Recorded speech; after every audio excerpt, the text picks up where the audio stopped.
Why I spent 14 months hiding my parenting struggles and what I learned. What if I told you that the image of perfect parenting you see online is making you miserable? That the polished photos of sleeping babies, the videos of toddlers eating vegetables, the organized nurseries, they're all part of a carefully curated lie we've been telling each other? I spent 14 months perfecting that lie. 14 months pretending everything was fine when I was drowning.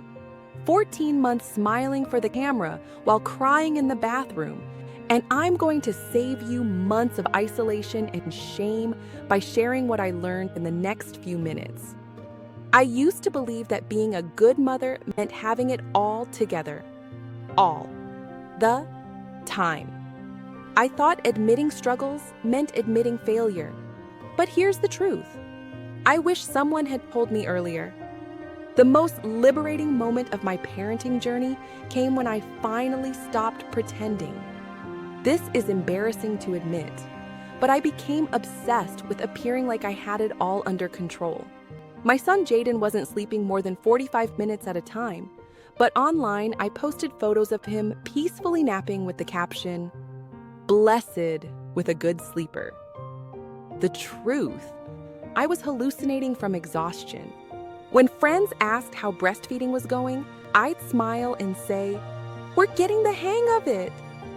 I never mentioned the cracked, bleeding nipples, the lactation consultant visits, or how I sobbed through every feeding for weeks. I hid the formula cans when visitors came over like they were evidence of some terrible crime. I posted photos of myself in workout clothes 6 weeks postpartum with captions about bouncing back, but cropped out my mesh underwear and didn't mention that I couldn't walk upstairs without pain. I was living a double life. Perfect mother online, absolute mess in reality. Why did I do this? Why do so many of us do this? I think back to a study I read in a psychology journal that showed how social comparison leads to depression in new mothers. The researchers found that mothers who spent more time on social media had higher rates of postpartum depression and anxiety. That was me. I was comparing my behind the scenes to everyone else's highlight reel. I had a patient from my nursing days, let's call her Maya, who once told me something I'll never forget. She was raising 4 children, one with special needs, while working full-time.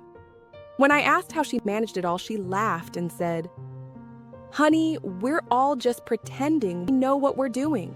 The sooner you admit that, the happier you'll be." But I didn't listen. Instead, I kept up the charade until the day everything changed. It was a Tuesday. I remember because it was Mommy and Me class, where I'd been performing my perfect mom routine for months. That morning, Jaden had been crying for 3 hours straight. I hadn't showered in days. The house looked like a tornado hit it, and I just broke. I walked into that class with unwashed hair, spit up on my shirt, and tears streaming down my face. I sat down and said, "I can't do this anymore. I don't know what I'm doing." You know what happened? Nothing terrible. The world didn't end. Instead, one mom handed me a tissue. Another took Jaden so I could breathe. A third confessed she'd been hiding her postpartum depression for months. Suddenly, the room transformed. Real conversations replaced the superficial chatter. Genuine connection replaced comparison. That was my turning point. I started being honest about my struggles. When people asked how things were going, I'd say, "Some parts are beautiful. Some parts are really, really hard." I stopped posting only the perfect moments online and shared the messy reality too. And a remarkable thing happened. The more vulnerable I became, the stronger I felt. The more I admitted I didn't have all the answers, the more answers seemed to find me through the community that formed around this shared honesty. Think about it. How many times have you hidden your struggles only to feel completely alone in them? How often have you looked at other parents and thought, they have it all figured out? What's wrong with me? I work with new mothers every day now, And I can tell you with absolute certainty, nobody has it all figured out. That mom with the seemingly perfect Instagram feed, she's questioning herself at 3 a.m. just like you. That dad who makes parenting look effortless, he's Googling, "Why won't my baby stop crying?" when nobody's watching. I had a mother in my support group who appeared to be managing her twins with incredible grace. She volunteered for the PTA, made homemade baby food, and always looked put together. One day, she confided that she cried in her car for 20 minutes before every support group meeting because she felt so overwhelmed. Her confession allowed others to share their struggles too. Here's what 14 months of hiding my struggles taught me.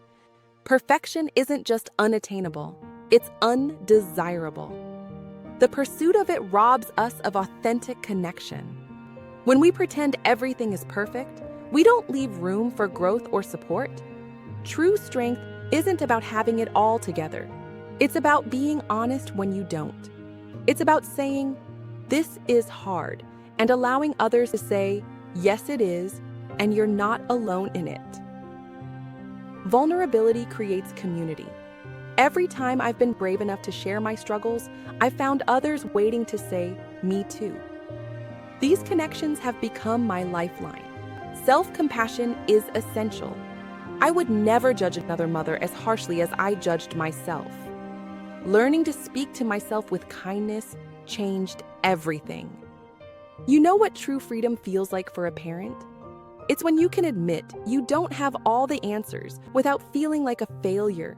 It's when you can have a completely imperfect day and still know you're exactly the parent your child needs. It's when you can look at your messy house, your unwashed hair, and your crying baby and think, we're all doing the best we can right now, and that's enough.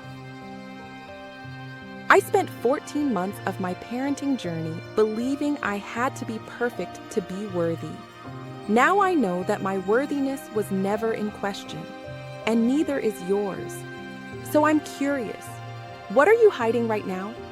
What struggle could you share that might free someone else from feeling alone? What weight could you put down if you stopped trying to look like you have it all together? The choice is yours. You can keep up the exhausting performance of perfect parenting, or you can join the beautiful, messy reality where real growth happens, where real connections form, where you can finally breathe. I've created a free guide called The Perfectly Imperfect Parent that walks you through exercises to help break free from comparison and build authentic connections with other parents. You can download it using the link in the description. Because the truth is, we're all in this together, and it's time we started acting like it. Much love. See you in the next video. Tara now.